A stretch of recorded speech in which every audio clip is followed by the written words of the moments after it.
Verses 1 to 6. We are here told by what arts Abimelech got into authority, and made himself great. His mother perhaps had instilled into his mind some towering ambitious thoughts, and the name his father gave him, carrying royalty in it, might help to blow up these sparks, and now that he has buried his father, nothing will serve his proud spirit but he will succeed him in the government of Israel, directly contrary to his father's will, for he had declared no son of his should rule over them. He had no call from God to this honor as his father had, nor was there any present occasion for a judge to deliver Israel as there was when his father was advanced, but his own ambition must be gratified, and its gratification is all he aims at.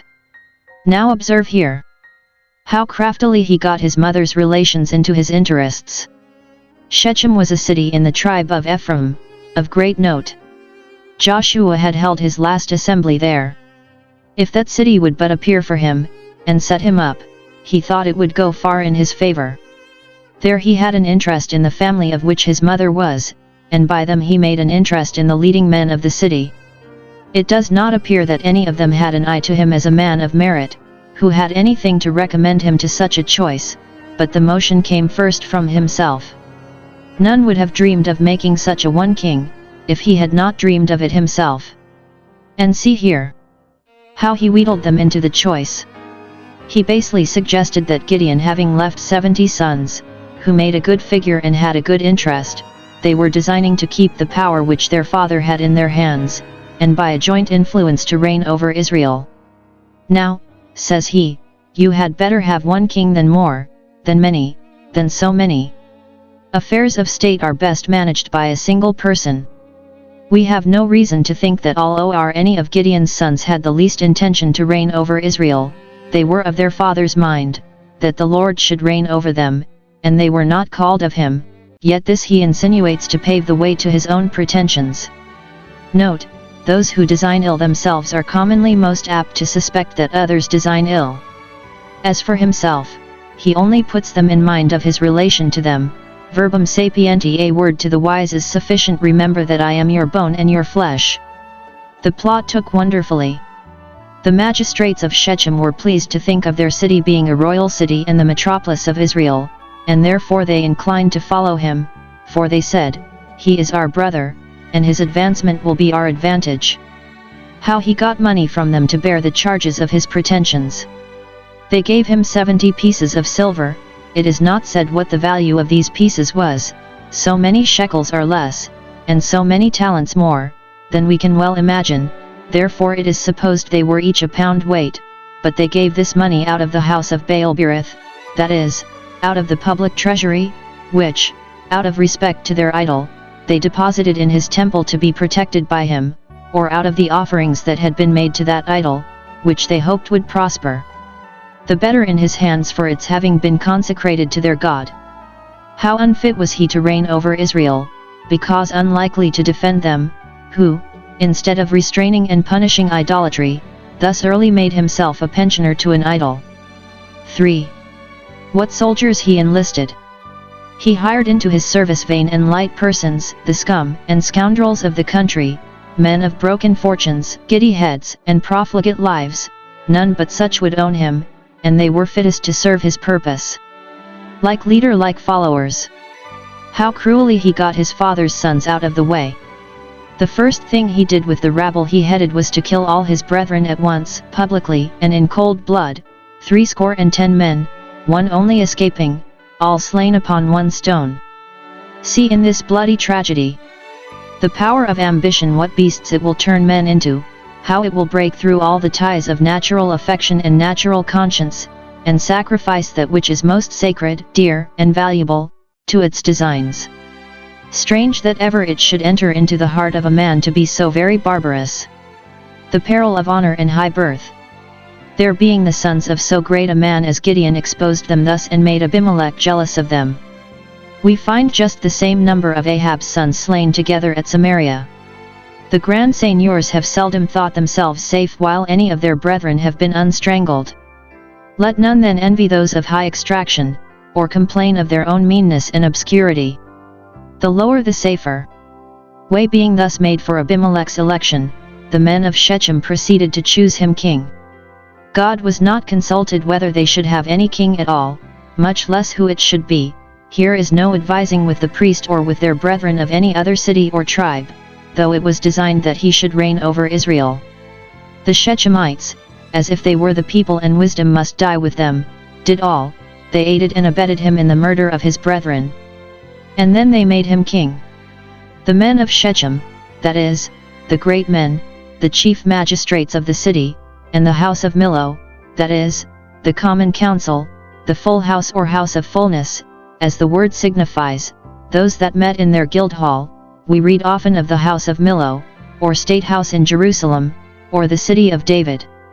These gathered together, not to prosecute and punish Abimelech for this barbarous murder, as they ought to have done, he being one of their citizens, but to make him king. Pretium Solaris tulit hic diadema, his wickedness was rewarded with a diadem. What could they promise themselves from a king that laid the foundation of his kingdom in blood? The rest of the Israelites were so very sottish as to sit by unconcerned. They took no care to give check to this usurpation, to protect the sons of Gideon, or to avenge their death, but tamely submitted to the bloody tyrant, as men who with their religion had lost their reason, and all sense of honor and liberty, justice, and gratitude. How vigorously had their fathers appeared to avenge the death of the Levite's concubine, and yet so wretchedly degenerate are they now as not to attempt the avenging of the death of Gideon's sons. It is for this that they are charged with ingratitude. Neither showed they kindness to the house of Jerubbaal. We have here the only testimony that appears to have been borne against the wicked confederacy of Abimelech and the men of Shechem. It was a sign they had provoked God to depart from them, that neither any prophet was sent nor any remarkable judgment, to awaken this stupid people, and to stop the progress of this threatening mischief. Only Jotham, the youngest son of Gideon, who by a special providence escaped the common ruin of his family, dealt plainly with the Shechemites, and his speech, which is here recorded, shows him to have been a man of such great ingenuity and wisdom, and really such an accomplished gentleman, that we cannot but the more lament the fall of Gideon's sons.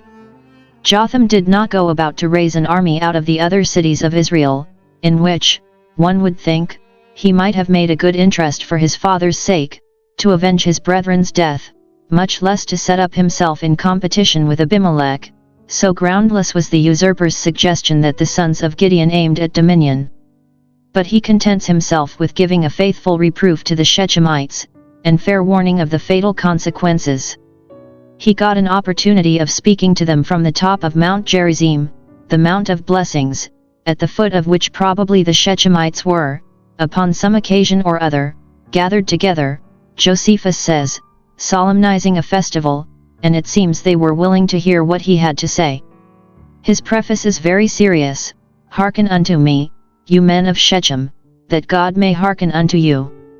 As ever you hope to obtain God's favor, and to be accepted of him, give me a patient and impartial hearing. Note, those who expect God to hear their prayers must be willing to hear reason, to hear a faithful reproof, and to hear the complaints and appeals of wronged innocency. If we turn away our ear from hearing the law, our prayer will be an abomination. His parable is very ingenious, that when the trees were disposed to choose a king, the government was offered to those valuable trees, the olive, the fig tree, and the vine, but they refused it, choosing rather to serve than rule, to do good than bear sway. But the same tender being made to the bramble, he accepted it with vainglorious exultation. The way of instruction by parables is an ancient way, and very useful, especially to give reproofs by. He hereby applauds the generous modesty of Gideon, and the other judges who were before him, and perhaps of the sons of Gideon, who had declined accepting the state and power of kings when they might have had them, and likewise shows that it is in general the temper of all wise and good men to decline preferment and to choose rather to be useful than to be great. There was no occasion at all for the trees to choose a king, they are all the trees of the Lord which he has planted, and which therefore he will protect. Nor was there any occasion for Israel to talk of setting a king over them, for the Lord was their king. When they had it in their thoughts to choose a king, they did not offer the government to the stately cedar, or the lofty pine, which are only for show and shade, and not otherwise useful till they are cut down, but to the fruit trees, the vine, and the olive. Those that bear fruit for the public good are justly respected and honored by all that are wise more than those that affect to make a figure. For a good useful man some would even dare to die. The reason which all these fruit trees gave for their refusal was much the same. The olive pleads, "Should I leave my wine, wherewith both God and man are served and honored?" For oil and wine were used both at God's altars and at men's tables. "And shall I leave my sweetness, saith the fig tree, and my good fruit, and go to be promoted over the trees?" Or, as the margin reads it, "go up and down for the trees?" It is intimated that government involves a man in a great deal both of toil and care. He that is promoted over the trees must go up and down for them, and make himself a perfect drudge to business.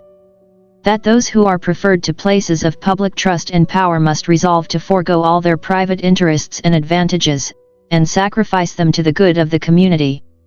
The fig tree must lose its sweetness, its sweet retirement, sweet repose, and sweet conversation and contemplation, if it go to be promoted over the trees, and must undergo a constant fatigue. That those who are advanced to honor and dignity are in great danger of losing their fatness and fruitfulness.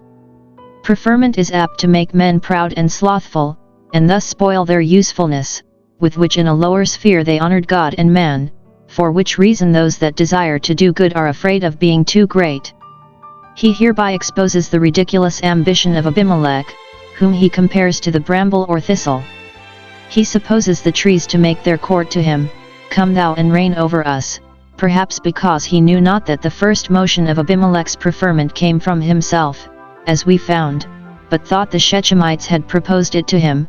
However, supposing it so, his folly in accepting it deserved to be chastised. The bramble is a worthless plant, not to be numbered among the trees, useless and fruitless, nay, hurtful and vexatious, scratching and tearing, and doing mischief. It began with the curse, and its end is to be burned. Such a one was Abimelech, and yet chosen to the government by the trees, by all the trees. This election seems to have been more unanimous than any of the others. Let us not think it strange if we see folly set in great dignity, and the vilest men exalted, and men blind to their own interest in the choice of their guides. The bramble, being chosen to the government, takes no time to consider whether he should accept it or no, but immediately, as if he had been born and bred to dominion, hectors, and assures them they shall find him as he found them.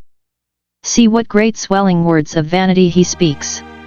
What promises he makes to his faithful subjects: "Let them come and trust in my shadow," a goodly shadow to trust in. How unlike to the shadow of a great rock in a weary land, which a good magistrate is compared to. Trust in his shadow, more likely to be scratched if they came near him, more likely to be injured by him than benefited. Thus men boast of a false gift. Yet he threatens with as much confidence as he promises, "If you be not faithful, let fire come out of the bramble," a very unlikely thing to emit fire, and devour the cedars of Lebanon, more likely to catch fire, and be itself devoured. His application is very close and plain. In it, he reminds them of the many good services his father had done for them. He fought their battles, at the hazard of his own life, and to their unspeakable advantage. It was a shame that they needed to be put in mind of this. He aggravates their unkindness to his father's family. They had not done to him according to the deserving of his hands. Great merits often meet with very ill returns, especially to posterity, when the benefactor, if forgotten, as Joseph was among the Egyptians. Gideon had left many sons that were an honor to his name and family, and these they had barbarously murdered. One son he had left that was the blemish of his name and family, for he was the son of his maidservant, whom all that had any respect to Gideon's honor would endeavor to conceal, yet him they made their king. In both they put the utmost contempt imaginable upon Gideon. 3. He leaves it to the event to determine whether they had done well, whereby he lodges the appeal with the divine providence. If they prospered long in this villainy, he would give them leave to say they had done well.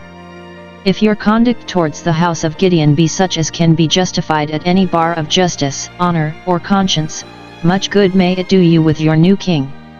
If they had, as he was sure they had, dealt basely and wickedly in this matter, let them never expect to prosper. Abimelech and the Shechemites, that had strengthened one another's hands in this villainy, would certainly be a plague and ruin one to another. Let none expect to do ill and fare well. Jotham, having given them this admonition, made a shift to escape with his life. Either they could not reach him, or they were so far convinced that they would not add the guilt of his blood to all the rest. But, for fear of Abimelech, he lived in exile, in some remote obscure place. Those whose extraction and education are ever so high know not to what difficulties and straits they may be reduced. 3 years Abimelech reigned, after a sort, without any disturbance.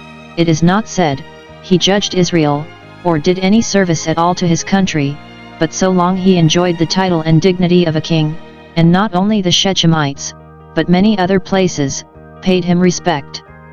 They must have been fond of a king that could please themselves with such a one as this. But the triumphing of the wicked is short. Within 3 years, as the years of a hireling, all this glory shall be contemned, and laid in the dust. The ruin of these confederates in wickedness was from the righteous hand of the God to whom vengeance belongs. He sent an evil spirit between Abimelech and the Shechemites. That is, they grew jealous one of another and ill-affected one to another. He slighted those that set him up, and perhaps countenanced other cities which now began to come into his interests more than he did theirs, and then they grew uneasy at his government, blamed his conduct, and quarreled at his impositions. This was from God. He permitted the devil, that great mischief-maker, to sow discord between them, and he is an evil spirit, whom God not only keeps under his check, but sometimes serves his own purposes by. Their own lusts were evil spirits, they are devils in men's own hearts, from them come wars and fightings. These God gave them up to, and so might be said to send the evil spirits between them. When men's sin is made their punishment, though God is not the author of the sin, yet the punishment is from him. The quarrel God had with Abimelech and the Shechemites was for the murder of the sons of Gideon. That the cruelty done to them might come and their blood be laid as a burden upon Abimelech that slew them, and the men of Shechem that helped him. Note 1. Sooner or later God will make inquisition for blood, innocent blood, and will return it on the heads of those that shed it, who shall have blood given them to drink, for they are worthy. 2. Accessories shall be reckoned with, as well as principals, in that and other sins. The Shechemites that countenanced Abimelech's pretensions, aided and abetted him in his bloody project, and avowed the fact by making him king after he had done it, must fall with him, fall by him, and fall first. 3. Those that combine together to do wickedly are justly dashed in pieces one against another. Blood cannot be a lasting cement to any interest. The Shechemites began to affront Abimelech, perhaps they scarcely knew why or wherefore, but they were given to change. They dealt treacherously with him. It is not said, they repented of their sin in owning him. Had they done so, it would have been laudable to disown him, but they did it only upon some particular pique conceived against him by their pride or envy. Those that set him up were the first that deserted him and endeavored to dethrone him. It is not strange that those who were ungrateful to Gideon were unfaithful to Abimelech, for what will hold those that will not be held by the obligation of such merits as Gideon's? Note, it is just with God that those who tempt others to be perfidious should afterwards be themselves betrayed by those whom they have taught to be perfidious. They aimed to seize him when he was at Aramah, his country seat. Expecting him to come to town, they set liers in wait for him. v25, who should make him their prisoner whom they had lately made their prince. Though se who were thus posted, he not coming, took the opportunity of robbing travelers, which would help to make the people more and more uneasy under Abimelech, when they saw he could not or would not protect them from highwaymen. They entertained one Gaul, and set him up as their head in opposition to Abimelech. v26. This Gaul is said to be the son of Ebed, which signifies a servant, perhaps denoting the meanness of his extraction. As Abimelech was by the mother's side, so he by the father's, the son of a servant. Here was one bramble contesting with another. We have reason to suspect that this Gaul was a native Canaanite, because he courts the Shechemites into subjection to the men of Hamor, who was the ancient lord of this city in Jacob's time. He was a bold, ambitious man, served their purpose admirably well when they were disposed to quarrel with Abimelech, and they also served his purpose, so he went over to them to blow the coals, and they put their confidence in him. They did all the despite they could to Abimelech's name. They made themselves very merry in his absence, as those who were glad he was out of the way, and who, now that they had another to head them, were in hopes to get clear of him. Nay, they went into the house of their God, to solemnize their feast of ingathering, and there they did eat, and drink, and cursed Abimelech, not only said all the ill they could of him in their table talk and the song of their drunkards, but wished all the ill they could to him over their sacrifices, praying to their idol to destroy him. They drank healths to his confusion, and with as loud huzzas as ever they had drunk them to his prosperity. That very temple whence they had fetched money to set him up with did they now meet in to curse him and contrive his ruin. Had they deserted their idol god with their image king, they might have hoped to prosper, but, while they still cleave to the former, the latter shall cleave to them to their ruin. How should Satan cast out Satan? They pleased themselves with Gaul's vaunted defiance of Abimelech. They loved to hear that impudent upstart speak scornfully of Abimelech, though calling him in disdain Shechem, or a Shechemite, he reflected upon their own city. Of his good father likewise, Gideon, is not he the son of Jerubbaal? So he calls him, perhaps in an impious indignation at his name and memory for throwing down the altar of Baal, turning that to his reproach which was his praise. Of his prime minister of state, Zebul his officer, and ruler of the city. We may well be ashamed to serve them, and need not be afraid to oppose them. Men of turbulent ambitious spirits thus despise dominion, and speak evil of dignities. Gaul aimed not to recover Shechem's liberty, only to change their tyrant. Oh, that this people were under my hand! What I would do? I would challenge Abimelech to try titles for the crown, and it should seem he desired his friends to send him word that he was ready to dispute it with him whenever he pleased.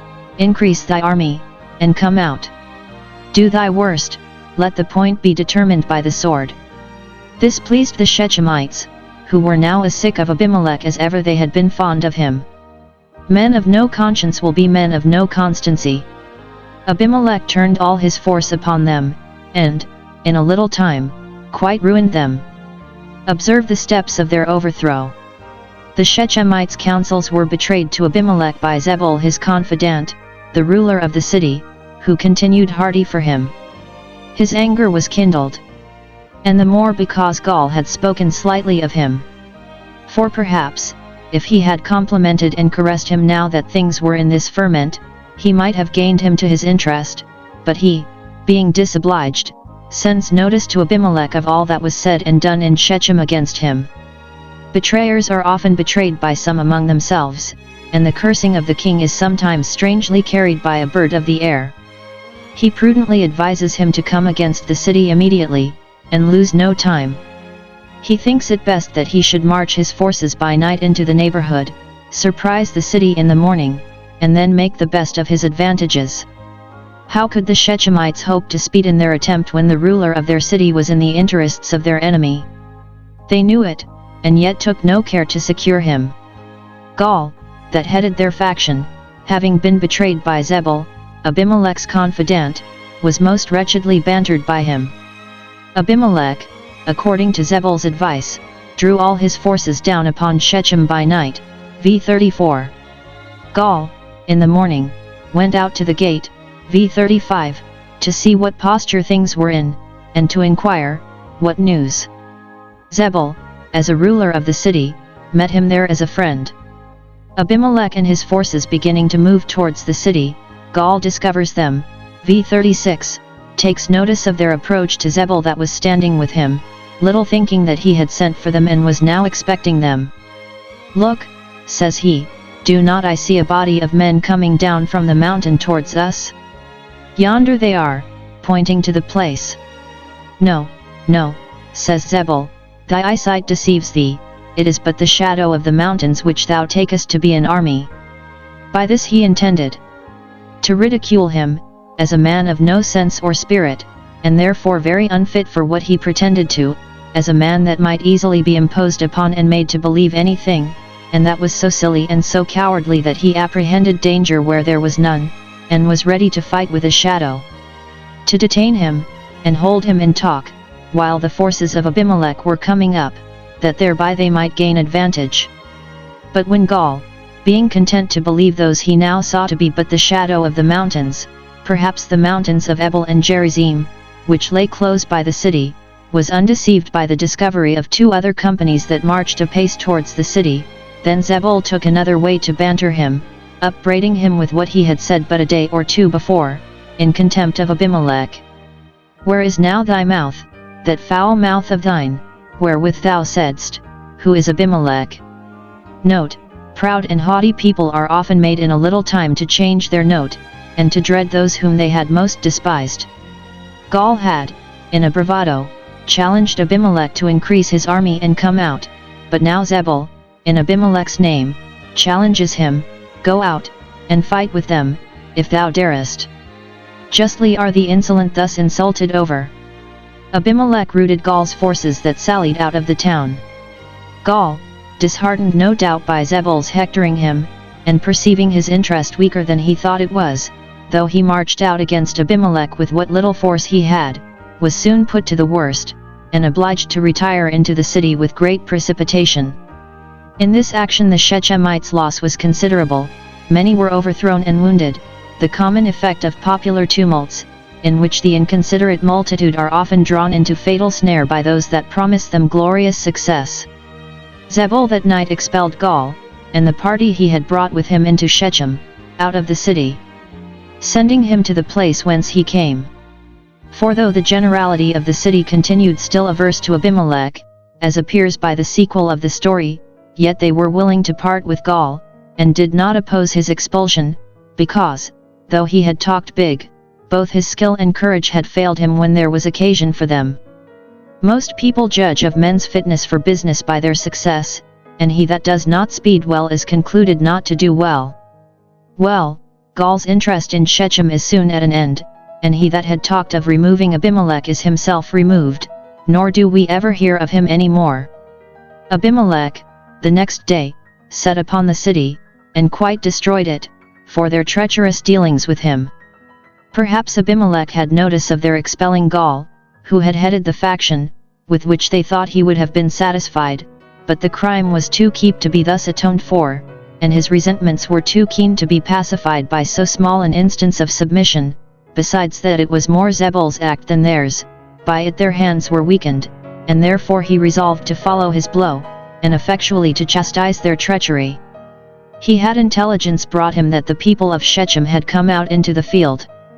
Some think into the field of business to plough and sow, having lately gathered in their harvest, or to perfect their harvest, for it was only their vintage that they had made an end of, and then it intimates that they were secure. And because Abimelech had retired, they thought themselves in no danger from him, and then the issue of it is an instance of sudden destruction coming upon those that cry, Peace and safety. Others think they went out into the field of battle, though Gaul was driven out, they would not lay down their arms, but put themselves into a posture for another engagement with Abimelech, in which they hoped to retrieve what they had lost the day before.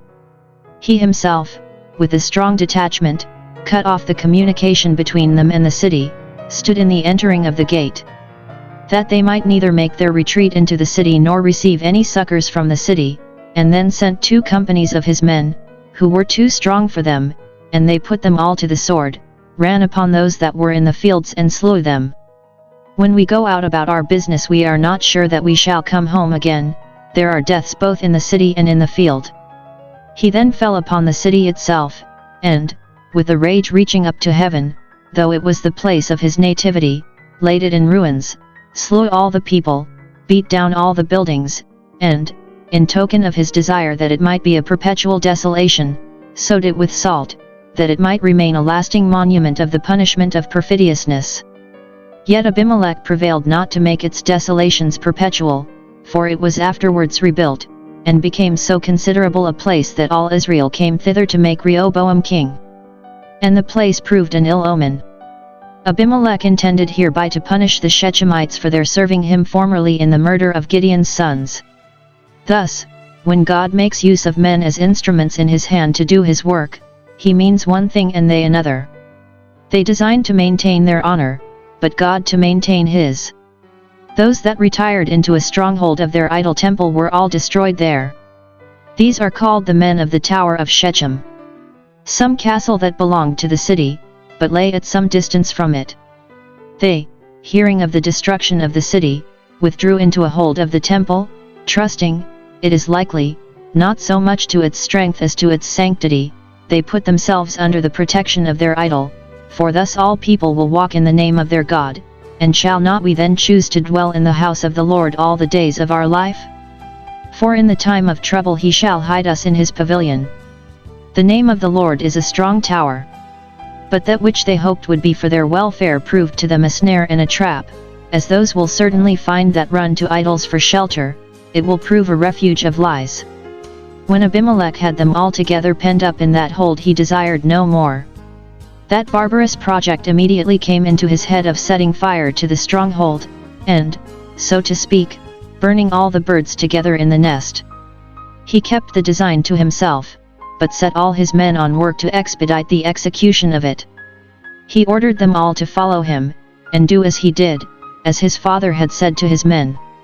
Look on me, and do likewise, so saith he to his, as becomes a general that will not be wanting to give both the plainest direction and the highest encouragement that can be to his soldiers. What you have seen me do, make haste to do, as I have done. Not I'd illook go thither, but ven I'd huck come hither. The officers in Christ's army should thus teach by their example. He and they fetched each of them a bough from a wood not far off, laid all their boughs together under the wall of this tower, which it is probable was of wood, set fire to their boughs, and so burnt down their hold and all that were in it, who were either burnt or stifled with the smoke. What inventions men have to destroy one another! Whence come these cruel wars and fightings but from their lusts? Some think that the men of the Tower of Shechem were the same with the house of Millo, and then Jotham's just imprecation was answered in the letter, let fire come out from Abimelech, and devour not only in general the men of Shechem, but in particular the house of Millo. About 1,000 men and women perished in these flames, many of whom, it is probable, were no way concerned in the quarrel between Abimelech and the Shechemites, nor meddled with either side, yet, in this civil war, they came to this miserable end, for men of factious turbulent spirits perish not alone in their iniquity, but involve many more, that follow them in their simplicity, in the same calamity with them. We have seen the ruin of the Shechemites completed by the hand of Abimelech, and now it comes to his turn to be reckoned with who was their leader in villainy. Thebes was a small city, probably not far from Shechem, dependent upon it, and in confederacy with it. Now, Abimelech attempted the destruction of this city, drove all the inhabitants of the town into the castle, or citadel. When he had them there he did not doubt but he should do the same execution here that he had lately done at the stronghold of the temple of Baal-berith, not considering that the tower of an idol temple lay more exposed to divine vengeance than any other tower. He attempted to set fire to this tower, at least to burn down the door, and so force an entrance. Those who have escaped and succeeded well in one desperate attempt are apt to think the like attempt another time not desperate. This instance was long after quoted to show how dangerous it is to come near the call of a besieged city. But God infatuates those whom he will ruin. In the attempt he was himself destroyed, having his brains knocked out with a piece of a millstone. No doubt this man was a murderer, whom, though he had escaped the dangers of the war with Shechem, yet vengeance suffered not to live. Evil pursues sinners, and sometimes overtakes them when they are not only secure, but triumphant. Thebes, we may suppose, was a weak inconsiderable place, compared with Shechem. Abimelech, having conquered the greater, makes no doubt of being master of the less without any difficulty, especially when he had taken the city, and had only the tower to deal with, yet he lays his bones by that, and there is all his honor buried. Thus are the mighty things of the world often confounded by the weakest and those things that are most made light of.